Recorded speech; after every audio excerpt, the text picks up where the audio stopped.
Olá, queridos irmãos e irmãs, chegamos ao 10º dia dessa nossa formação bíblica. Eu gostaria de começar hoje recordando a você o Salmo 14. O Salmo 14 é um salmo de ingresso no templo e começa dizendo assim: Senhor, quem morará em vossa casa e quem habitará em vosso templo? E então o salmista segue enumerando várias as condições para que se possa habitar no templo do Senhor. Caminhar sem pecado, não emprestar o dinheiro com usura, não soltar em calúnia sua língua. E é a palavra de Deus que nos ajuda a ser assim, é a palavra de Deus que nos purifica para que possamos pouco a pouco estar prontos para entrar na casa do Senhor. Meus irmãos, hoje nós vamos continuar falando um pouquinho sobre aqueles livros históricos. Eu queria falar um pouco para você sobre o livro de Josué. Quem foi Josué? Josué, como nós podemos ler no livro do Deuteronômio e também outros livros do Pentateuco, ele foi discípulo de Moisés, ele era o ajudante de Moisés, aquele que ficava na tenda com Moisés. Mas depois que Moisés morreu, Josué recebeu um novo encargo, o encargo de introduzir o povo na terra, de fazer com que aquele povo agora saísse do deserto e entrasse de posse da terra que o Senhor prometeu dar aos seus pais. E o livro de Josué nos narra essa conquista da terra como se fosse realizada num ato só, como se o Senhor tivesse introduzido e expulsado todos os povos de diante dele.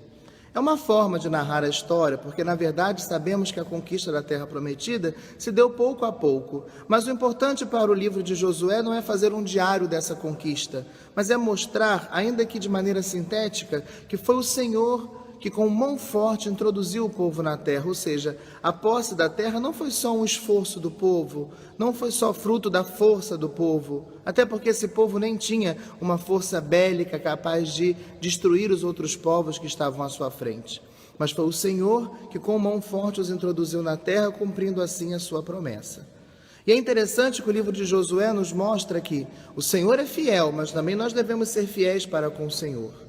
E um texto que nos chama a atenção é o final do livro de Josué, a chamada Assembleia de Siquém. Quando Josué, sabendo que já vai morrer, que já vai juntar-se a seus pais, reúne o povo para dizer: olha, o Senhor vos introduziu na terra, mas agora é necessário ser fiéis ao Senhor. E é muito interessante um versículo do capítulo 24, lá o versículo 15, quando Josué chama o povo e diz: porém, se não vos parece bem servir ao Senhor, escolhei hoje a quem quereis servir.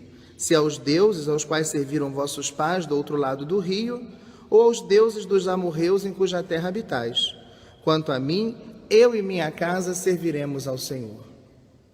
Uma vez que Josué era uma espécie de patriarca do seu clã, ele podia falar em nome da sua casa. Por isso ele diz: eu e minha casa serviremos ao Senhor. Ou seja, o povo é livre para escolher a quem quer servir, mas ele fez a sua opção pelo Senhor. Que nós possamos também, nesse mês da Bíblia, a exemplo de Josué, fazermos a nossa opção pelo Senhor.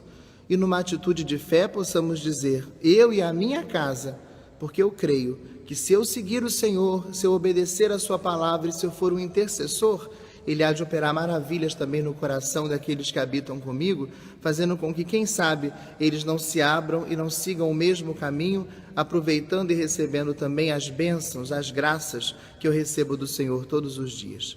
Por isso, vamos repetir com Josué: eu e a minha casa serviremos ao Senhor. E que não sejam só palavras, mas seja uma opção verdadeira do nosso coração.